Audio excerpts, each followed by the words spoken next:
नमस्कार दोस्तों, मैं के मोहन आपका हार्दिक स्वागत करता हूं अपने YouTube channel IAS with Hari Mohan पर।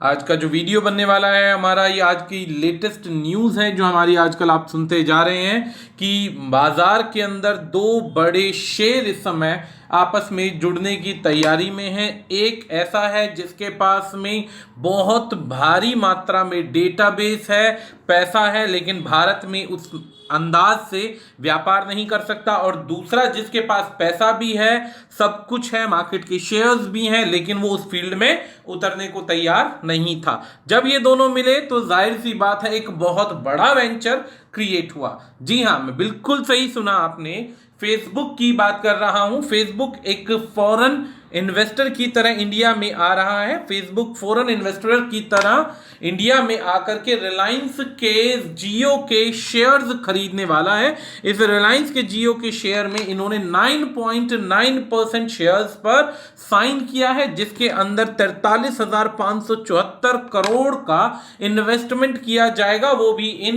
कैश, मतलब in cash in the sense direct amount जो होगा ये सारा का सारा दिया जाएगा। इस डील से बहुत सारे बेनिफिट्स निकलने वाले हैं रिलायंस के, और रिलायंस जियो के खुद के आगे के जो फ्यूचर प्रोस्पेक्ट्स हैं वो भी पूरे होने वाले हैं। तो सबसे पहले जानते हैं क्या है ये डील। इस डील के बारे में पहले थोड़ी सी जानकारी कि इस डील से रिलायंस के ऊपर जो लाखों करोड़ रुपए का, यानी कि लगभग 2.7 करोड़ का जो कर्जा है, वो इस डील से बहुत भारी मात्रा में खत्म होता हुआ नजर आ रहा है। प्लस इसके अंदर आपने, ये तो मैं बता चुका हूं, 5.7 बिलियन की ये डील है, जिसमें रिलायंस इस डील के अंदर सोशल मीडिया जाइंट्स के साथ मिलेगा, और फेसबुक जो इस समय मार्क ज़करबर्ग है, जिसके अंडर 3 प्लेटफॉर्म है। एक आपका फेसबुक है, एक आपका व्हाट्सएप है, व्हाट्सएप के बाद तीसरा प्रोग्राम है इनके पास इंस्टाग्राम का। इन तीनों को मिला दिया जाए तो इस समय इनके पास लगभग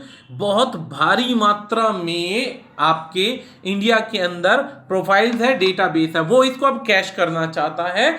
तो आज हम इन सभी चीजों के बारे में जानेंगे कि इस डील से फेसबुक को क्या फायदा होगा और रिलायंस जियो ने क्या बेनिफिट उठाया। रिलायंस क्या ये खुद प्रोडक्ट नहीं बना सकता था जिसके लिए उसे इतनी बड़ी आवश्यकता पड़ी इस फेसबुक के मार्क ज़करबर्ग के साथ में डील करने के लिए। तो इन सभी चीजों के लिए आज हम डिस्कस करने वाले हैं। तो हमारे जो मेजर क्वेश्चन है ऑब्वियसली कि न्यूज क्या है जो हम बता चुके हैं, इसके बाद क्यों खरीदे गए हैं, और इससे इन दोनों को क्या बेनिफिट्स होगा, इन दोनों के बारे में अब हम जानेंगे। उससे पहले हमारे पास IAS विद हरि मोहन अलग अलग तरीके से हम आपके साथ जुड़ने की कोशिश करते हैं, जिसमें टेलीग्राम, फेसबुक, ट्विटर पर हमारा अकाउंट है, आप हमें फॉलो कर सकते हैं। यूपीएससी, SSC, स्टेट बैंक, किसी भी प्रकार के एग्जाम से रिलेटेड आपकी कोई क्वेरी है, आप हमें डायरेक्ट कॉल कर सकते हैं, हमसे रीच कर सकते हैं, और किसी भी प्रकार की गाइडेंस या हमारे सिलेबस को परचेज करने के लिए हमसे जुड़ सकते हैं। तो चलिए शुरुआत करते हैं सबसे पहली डील के बारे में। तो डील से पहले हमारे पास यहां पर एक मीडिया की रिलीज आई है। अब जो ये मीडिया की रिलीज है, इसके अंदर ध्यान दीजिए, बोर्ड पर जो आपके सामने मोबाइल स्क्रीन है, स्क्रीन पर क्या है कि रिलायंस और जियो दोनों का सिंबल है, जिसके अंदर यहां पर फेसबुक ने इन्वेस्ट किया है एक बहुत बड़ा शेयर जियो के प्लेटफॉर्म को खरीदने में। ध्यान दीजिए, यहां पर मैं खाली जियो की बात नहीं कर रहा हूं, जियो प्लेटफॉर्म की बात कर रहा हूं। जियो का मतलब एक आम व्यक्ति के लिए मतलब होता है खाली उसका एक सिम कार्ड। मैं इस पॉइंट पर आगे डिस्कशन करूंगा अभी कि जियो प्लेटफॉर्म क्या होता है, पहले इसको समझ लीजिए जो इनकी स्टेक की नीति है। इसके अंदर क्या है कि फेसबुक ने इन्वेस्ट किया है और 9.99 यानी 0.1% छोड़ दिया जाए तो अप्रोक्स 10% का स्टेक खरीदा है। ये 10% का स्टेक खरीदा है फॉरेन जो डायरेक्ट इन्वेस्टमेंट है उसके द्वारा, जिसमें माइनॉरिटी इन्वेस्टमेंट इन इंडिया कहलाएगा ये। इस पार्टनरशिप के जरिए लोगों को और बिजनेस को अपॉर्चुनिटी क्रिएट करने के बहुत सारे रास्ते मिलेंगे। अब आम जनता को तो पता नहीं है कि अभी से क्या बेनिफिट होगा। सबसे पहले इसके बेनिफिट्स हम जानेंगे, थोड़ा सा इस पहले डील को समझते हैं। सबसे पहले यहां पर 22 अप्रैल यानी कि आज 23 अप्रैल है जब ये वीडियो बन रहा है, और 22 अप्रैल को यहां पर साइन किए गए हैं रिलायंस के द्वारा, जियो प्लेटफॉर्म्स के द्वारा, और फेसबुक की जो कंपनी है उनके अंदर, जिसके अंदर हम आपको बता चुके हैं इतना बड़ा अमाउंट पे किया गया है, यानी 43,500 74 करोड़ रुपए पे किए गए हैं जियो प्लेटफॉर्म पर, ताकि अपने आप को उठाया जा सके। पहले जो जियो प्लेटफॉर्म था 2010 तक की बात करें तो अभी तक में जो इसके ऑनर हैं उन्होंने 4 लाख करोड़ रुपए का इन्वेस्टमेंट कर दिया है, और अब इस इन्वेस्टमेंट के साथ 4.62 लाख करोड़ रुपए का इन्वेस्टमेंट कंपनी के पास आ चुका है, जिसके कन्वर्जन रेट पे आपको बहुत ज्यादा बेनिफिट मिलेगा। और इसमें कन्वर्जन रेट 70 रुपए प्रति डॉलर के अनुसार ये वैल्यू कैलकुलेट की जा रही है आज की वैल्यू के अनुसार। अब इसके अंदर कुछ चीजें और भी हैं, इसको सुन लीजिए ताकि आपको ये पूरा का पूरा इनके बीच का डील समझ में आ जाए।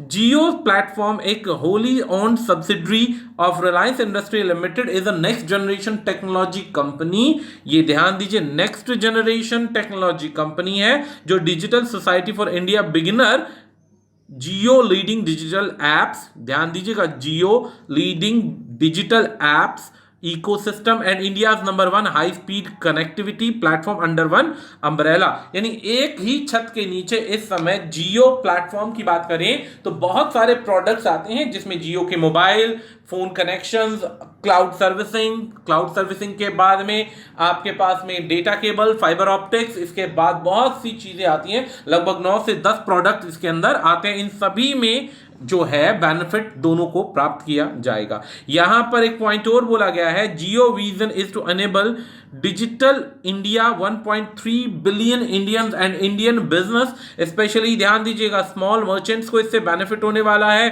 फार्मर्स को इससे बेनिफिट होने वाला है, जो माइक्रो बिजनेस चलाने वाले हैं उनको इनसे बेनिफिट मिलने वाला है। बहुत बढ़िया तरीके से जियो ने एक बदलाव लेकर आया है, एक तरीके से इसे कह सकते हैं कि ये आपकी रिटेल मार्केट के अंदर एक रेवोल्यूशन बनकर आया है। रिटेल मार्केट में रेवोल्यूशन बनकर आया है, जिसके अंदर कैसे आपको बेनिफिट होगा वो मैं अभी 2 मिनट में बताता चलता हूं। तो पहले ये आपको समझ में आया होगा। अब सबसे पहली चीज इधर जियो के बारे में जान लीजिए, फिर हम आपको आगे बताएंगे। जियो ने 2010 तक की बात करें तो 4 लाख करोड़ रुपए का इन्वेस्टमेंट किया है। इस इन्वेस्टमेंट के अंदर इसको लगभग 2.5 से पौने 3 लाख करोड़ का कर्जा भी है, 2.5 से पौने 3 लाख का कर्जा भी है, जिसके अंदर 2007 के अंदर पहली बार इस कंपनी को स्टार्ट किया गया था। लेकिन स्टार्ट करने के बाद दोनों भाइयों की आपस की डील की वजह से, रिलायंस के अंदरूनी डील्स की वजह से इसे कोल्ड स्टोर में रखा गया, और कोल्ड स्टोर के बाद इसे 2010 के अंदर प्रॉपर्ली स्टार्ट किया गया। प्रॉपर्ली जब स्टार्ट किया गया तो 4,800 crore Infotel broad services limited के आधार पर इसमें एक्सपेंड किए गए। अब अगर बात की जाती है, धीरे धीरे जो रिलायंस इंडस्ट्री लिमिटेड है टेलीकॉम की सब्सिडरी, और अलग अलग चीजों पर इसमें इन्वेस्ट करती गई और इसे आगे बड़े प्लेटफॉर्म में बदलती चली गई। जब इसमें 4G सर्विसेज 2015 के अंदर लाई गई, तब क्या था कि 4G सर्विसेज के लिए कमर्शियली लॉन्च किया गया। 4G सर्विसेज को पहले प्लान किया गया 27 दिसंबर को, और 5 सितंबर को इसे लॉन्च किया गया, और लॉन्च करने के बाद इसके सब्सक्राइबर जो थे बढ़ते चले गए, जिसके अंदर शुरुआत में 83 दिन के अंदर इसके 50 मिलियन सब्सक्राइबर आए, धीरे धीरे ये 100 मिलियन तक हो गए, और अब ये 130 मिलियन सब्सक्राइबर हैं 2017 तक। यानी कि इतना बड़ा नेटवर्क इन्होंने बना दिया। जब ये 2010 के अंदर 3G सेक्शन में था, इसे 4G में लाने के लिए 1.5 लाख करोड़ का एक्सपेंडिचर किया गया, ताकि इसकी रेंज को बढ़ाया जा सके, अप्रोच को बढ़ाया जा सके। जैसे कि आप फोटो में देख रहे हैं, इन्वेस्टमेंट जो पहले थी वो 4 लाख के आसपास नहीं थी। पहले इतनी बड़ी इन्वेस्टमेंट 4 लाख करोड़ थी 2015 तक थी, 2010 तक थी। धीरे धीरे प्लान्स को बनाना था, 4G को लाना था। 4G को लाने के बाद में सर्विसेज को बढ़ाने के लिए इन्होंने 4G को अप्लाई किया जियो ने, और बेनिफिट पाया। इसके आते के साथ ही जैसे ही ये आया, ऑटोमेटिकली जो मार्केट में ऑलरेडी बैठे हुए जो जाइंट्स थे, कौन कौन से जाइंट्स थे इंडिया के अंदर सबसे पहले एयरटेल, वोडाफोन, इंडिया, आइडिया, इसके बाद BSNL। जब इन चारों को मिलाया तो चारों को मिलाने के बाद ये ऑलरेडी उस समय के बहुत बड़े जाइंट्स थे। जैसे ही जियो आया, पोर्टल सर्विसेज स्टार्ट हो गई, और लोगों ने भरमार मात्रा के अंदर जियो के सिम्स को परचेज किया। यह भी कहा जाता है कि इतनी तगड़ी लाइन थी कि फ्री सर्विसेज के अंदर लोगों ने इसको अप्लाई करना शुरू कर दिया, इसको लेना परचेस करना बहुत जल्दी शुरू कर दिया। और जब से जियो ने अपनी सर्विसेज को प्रॉपरली चालू किया है, ये जो दो कंपनी है ये बर्बादी की कगार पर है। जिसमें वोडाफोन को पहले हच में शुरुआत हुई थी, हच से फिर वोडाफोन में आया। वोडाफोन जो है वो आइडिया कंपनी के अंडर जो है काम चला रहा है, यानी कि ये ऑलरेडी बर्बादी की कगार पर है। ये हमारे लिए टेंशन का भी बात है। एक ध्यान दीजिएगा, ये जरूरी नहीं है कि हमारे लिए बेनिफिट है, ये टेंशन भी दे सकता है। कैसे? अगर आइडिया, बीएसएनएल और ये जो वोडा जैसी कंपनीज अगर बंद हो गई तो आने वाले टाइम पीरियड में यही जियो कंपनी आपको अपने मनमाने रेट पर, अपने मनमाने दामों पर पैसा वसूल करेगी और आपके पास कोई ऑप्शन नहीं होगा। उसके लिए सरकार को वैसे इनकी सपोर्ट करनी चाहिए। वोडा और आइडिया वैसे भी अपने आप को बर्बादी की कगार पर दिखा चुके हैं, तो इनके लिए सरकार को वैसे कुछ कदम उठाने चाहिए। अब जैसे मैंने एक वर्ड बोला था जियो प्लेटफॉर्म, तो जियो प्लेटफॉर्म के अंदर खाली मोबाइल नहीं है दोस्तों। जियो प्लेटफॉर्म में सिम के अलावा, इसके खाली कनेक्शंस के अलावा मोबाइल सिम, एचडी कनेक्शंस जो टीवी में आते हैं, एचडी कनेक्शन के बाद इंटरनेट फैसिलिटीज के बाद लॉट्स ऑफ एप्लीकेशन, जैसे कि आप देख रहे होंगे जियो चैट, जियो मनी ट्रांसफर, जियो 4G सर्विसेज, जियो नेट, जियो सिक्योरिटी, जियो क्लाउड, जियो टीवी, जियो सिनेमा, जियो म्यूजिक, मैनी मोर, मतलब इतना सारा कि आप गिनते गिनते थक जाएंगे। और जियो ने इतना ज्यादा अपने आप को एक्सपेंड कर दिया कि इस समय जियो के बराबर, जियो के आसपास कोई कंपनी नहीं है कनेक्शंस के अंदर। अब अगर बात की जाए तो खाली जियो कंपनी के 40% स्टेक्स हैं, 40% शेयर हैं इंडियन मार्केट के अंदर, यानी कि इस समय सबसे ज्यादा लोग इसी के अंदर हैं। अब जो बात आती है वो क्या बात आती है कि जियो ने यहां पर fibre network, wifi, giga services, smart TV, computing और 5G की सर्विसेज को भी बढ़ाना चाहता है। 5G की सर्विसेज के बाद स्मार्टफोन और सिनेमाज की तरफ वो बढ़ चुका है आगे। इसका कहने का मतलब ये कि जियो अपना एक्सपेंशन बहुत भारी मात्रा में बढ़ाता जा रहा है। एक तरफ लोन जरूर है, लेकिन लोन के साथ साथ ये कंपनी बहुत तेजी से आगे बढ़ रही है और एक तरीके से रिलायंस का पूरा रूप बदलने के लिए तैयार खड़ी है। अब आप इससे अंदाजा लगा सकते हैं कि जैसे ही जियो एंटरप्राइजेस का कनेक्शन आया फेसबुक से मार्केट के अंदर, डूबी हुई मार्केट के अंदर उछाल आया और उसके शेयर्स की वैल्यू बढ़ने लग गई। यानी कि जहां पर लगने लग रहा था कि इंडियन इकोनॉमी डाउन हो जाएगी, बर्बादी के कगार पर, वहीं पर इतनी भारी मात्रा में इन्वेस्टमेंट किया गया भारत के अंदर, जो कि एक लॉन्ग टर्म इन्वेस्टमेंट है जो आगे दोनों को बेनिफिट देगा। अब अगर बात करें तो इससे क्या बेनिफिट होने वाला है रिलायंस को, तो रिलायंस के बेनिफिट्स की बात करते हैं। एक बेनिफिट नहीं है दोस्तों, बेनिफिट्स की काफी लंबी कतार है, लेकिन हम मेन बेनिफिट देखते हैं। सबसे पहला बेनिफिट क्या है कि 2010 से लेकर 2018 तक में रिलायंस पर लगभग एक बहुत भारी कर्जा आ चुका था। इतना बड़ा कर्जा था जिसके अंदर लगभग 17 की, अगर अप्रैल 2019 के अंदर ये जो बताया गया रिपोर्ट है उसके अनुसार 2,87,505 करोड़ का कर्जा है, जो आउटस्टैंडिंग अभी बैलेंस है, जो बढ़ रहा है धीरे धीरे और इसके अभी खत्म होने के आसार नहीं आ रहे। जब हमारे पास इतना भारी मात्रा का कर्ज है तो जाहिर सी बात है कहीं ना कहीं वो अपने आप को अंडर प्रेशर फील कर रहे हैं और अपना जो 5G का जो नेटवर्क है इसको नहीं बढ़ा पा रहे हैं। 5G के अलावा रिलायंस रिटेल का एक ऑप्शन है, इसको नहीं उठा पा रहे हैं, और भी कई सारे इनके प्रोग्राम्स हैं जो नहीं उठा पा रहे हैं। तो इस परिस्थिति में जब इतना भारी कर्जा है तो ये प्रॉपरली खुले हाथों से काम नहीं कर पा रहे थे। दूसरा जो था, ऑलरेडी मार्केट जो है डूबे जा रही है, डाउन चल रही है, तो उस परिस्थिति के अंदर ये एक तरीके से इनके लिए बदलती हुई गेम चेंजिंग कह सकते हैं इसको, कि पूरी की पूरी डूबी हुई मार्केट के अंदर गेम ही बदल के रख दी।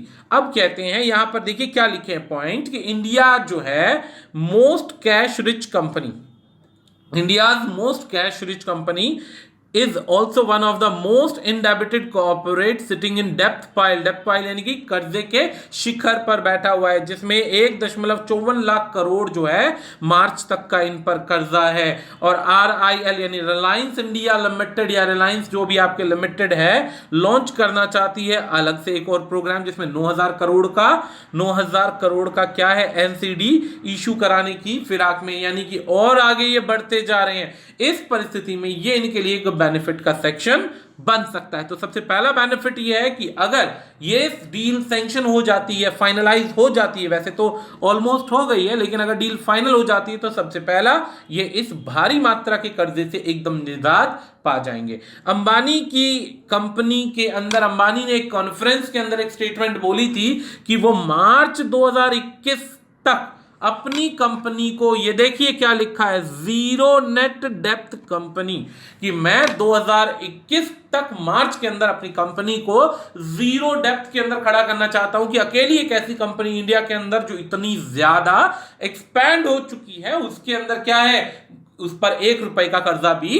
नहीं है। दूसरा बेनिफिट अगर बात करें तो दूसरा रिलायंस का जो पर्पस है वो 5G प्लान को लाने का है, जो अभी एयरटेल हो गया, आइडिया, वोडाफोन ये सोच भी नहीं सकते।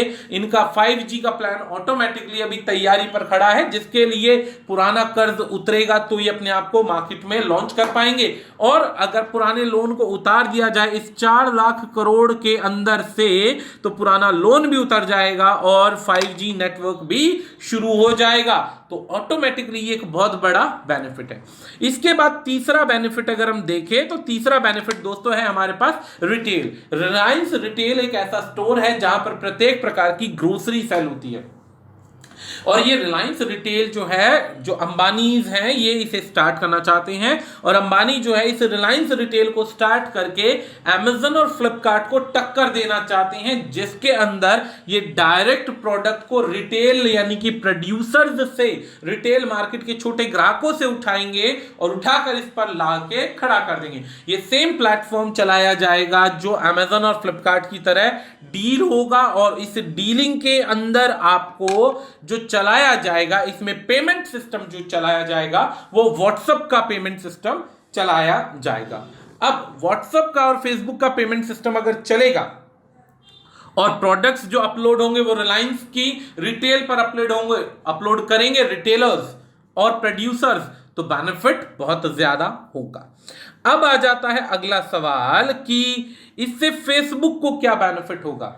सबसे पहली चीज तो क्या है कि फेसबुक के पास में इंडिया से बड़ी मार्केट पूरे वर्ल्ड में नहीं है। फेसबुक के पास यहां पर जैसा कि 3 चैनल्स हैं इस समय, जिसमें सबसे पहला फेसबुक हो गया, व्हाट्सएप हो गया और इंस्टाग्राम हो गया। ये तीनों जो हैं इस समय सबसे बड़े चैनल है। इन तीनों चैनल्स के आधार पर ही फेसबुक जो है अपनी इस जो भारी मात्रा में सब्सक्राइबर्स हैं, यूजर्स हैं, उनको पेमेंट सर्विसेज पर लाना चाहता है। जैसे कि पेटीएम चल रहा है, अमेजन पे चल गया, गूगल पे चल गया, सेम इसी तरीके से वो अपने आप को इस बैंकिंग सर्विसेज में लाना चाहता है, पेमेंट सर्विसेज पे लाना चाहता है। इस पेमेंट सर्विसेज के अंदर वो यूज करना चाहता है सोशल नेटवर्किंग को। लेकिन जो हमारी इंडिया की ट्राई कंपनी है, उस परिस्थिति के आधार पर जो डेटा है इंडिया के अंदर, फेसबुक तभी इसको अप्लाई कर सकता था जब उसकी जड़ें इंडिया में हो, और इंडिया के जो आपके प्राइवेसी इश्यूज को ध्यान में रखते हुए इंडियन गवर्नमेंट ने एक प्रोग्राम बताया कि आप इस पॉइंट पर तभी इस पेमेंट सर्विसेज को चालू कर पाएंगे जब सारा डेटा यहीं से डील होगा। आप बाहर से डील नहीं करेंगे, इंडिया में बैठ के डील करेंगे, और इंडिया में बैठ के डील करने के लिए इन्हें इंडियन गवर्नमेंट के साथ और बड़ा प्लान सैंक्शन करना पड़ता। इसीलिए इन्होंने जियो के साथ सैंक्शन किया और इस पेमेंट सर्विसेज को चलाने का प्रोग्राम उठाया। दूसरा पॉइंट यह भी है कि यहां पर टिकटॉक इस समय इंडिया की फेसबुक के बाद नंबर 2 की सबसे ज्यादा चलने वाली ऐप है, जिसमें सबसे ज्यादा बेनिफिट हो रहा है। आप सबको पता भी नहीं होगा कि फेसबुक ने लासो नाम से ऑलरेडी एक ऐप डाउनलोड कर दिया था, एक ऐप बना दिया था जिसको फेसबुक के द्वारा प्रमोट किया गया और टिकटॉक की तरह ही यूज किया जाना था, और इसको टिकटॉक की तरह चलाने के लिए ज्यादा सब्सक्राइबर नहीं मिल रहे थे, ज्यादा सब्सक्राइबर्स नहीं मिल रहे थे। तो जब सब्सक्राइबर्स ज्यादा नहीं मिल रहे थे तो एक सपोर्ट क्या मिलेगी, एक तरफ व्हाट्सएप मीडिया तो चलता ही रहेगा, व्हाट्सएप मीडिया के थ्रू पेमेंट सर्विसेज हो जाएगी, व्हाट्सएप मीडिया से रिटेल सर्विसेज स्टार्ट हो जाएंगी, व्हाट्सएप मीडिया से सारे वो एक्सपेंसेस हो जाएंगे जो नॉर्मली खर्चे के पेटीएम की तरह या बाकी चीजों की तरह होते हैं। अब जियो नेटवर्क की जो अलग अलग एप्स ऑलरेडी चल रही हैं, उसी के अम्ब्रेला के अंदर लासो का जो ऐप है वो भी रन होगा। लासो का ऐप रन होगा जिसे लासो की साथ में प्रमोट किया जाएगा, और प्रमोट किया जाएगा तो ऑटोमेटिकली जिस हिसाब से जियो के 5G नेटवर्क के आने के बाद में सब्सक्राइबरशिप बढ़ेगी, ऑलमोस्ट बाकी कंपनीज एकदम से डाउन हो जाएंगी और लासो का जो ऐप है, लासो ऐप जो है वो बहुत तेजी से बूम करेगा। और कहा जा रहा है कि जिस तरीके से अगर इन दोनों की फाइनेंशियल ईयर के अंदर अगर जोड़ी जम जाती है तो ये जो एक्सपेंसेस हैं ये जियो मात्र आने वाले 2 साल के अंदर बहुत आसानी से प्रॉफिट के साथ कमा जाएगा। तो इस तरीके से ये फेसबुक का भी बेनिफिट है। अब आ जाता है क्वेश्चन कि भाई भारत में ऑलरेडी 4 कंपनियां हैं, 4 कंपनियों में सबसे बड़ा शेयर जो है आपके सामने जियो का है, बचा हुआ शेयर जो है आपके पास लगभग 25 से 30% का शेयर एयरटेल का है, और बचा हुआ शेयर इन 2 सेक्शंस में बट जाता है, यानी कि बचा हुआ सेक्शन बट रहा है 2 कंपनीज में, यानी कि एयरटेल और आइडिया में। तो ये तो पक्का श्योर है कि हमारे पास 4 ही कंपनी है, और इसके अंदर जिस हिसाब से जियो मार्केट के अंदर बाकी चीजों को ऑलमोस्ट खत्म करता जा रहा है और जियो की टक्कर के लिए कोई प्रोग्राम बचा ही नहीं है, तो आने वाले टाइम पीरियड में ये 2 कंपटीटर यानी आइडिया और वोडाफोन तो छोड़ छोड़ के भागने वाले हैं। अब वोडाफोन और आइडिया ऑलरेडी बर्बादी के शिखर पर है और ये छोड़कर भागने वाले हैं, यानी कि इनके सामने सिर्फ 2 ही कंपनी बचेंगी, एयरटेल और जियो।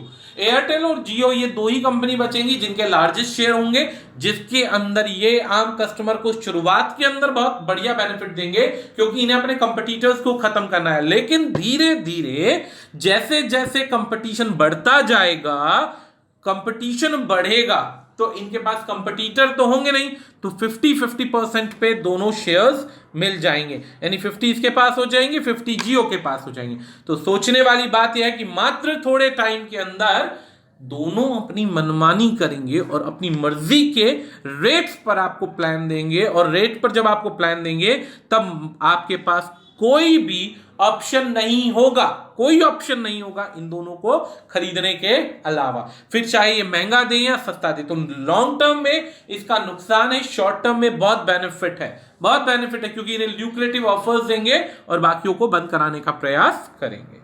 तो आज के लिए इतना ही। आशा करता हूं हमारे द्वारा दी गई सभी जानकारी आपको समझ में आ रही होगी। अभी तक के लिए धन्यवाद।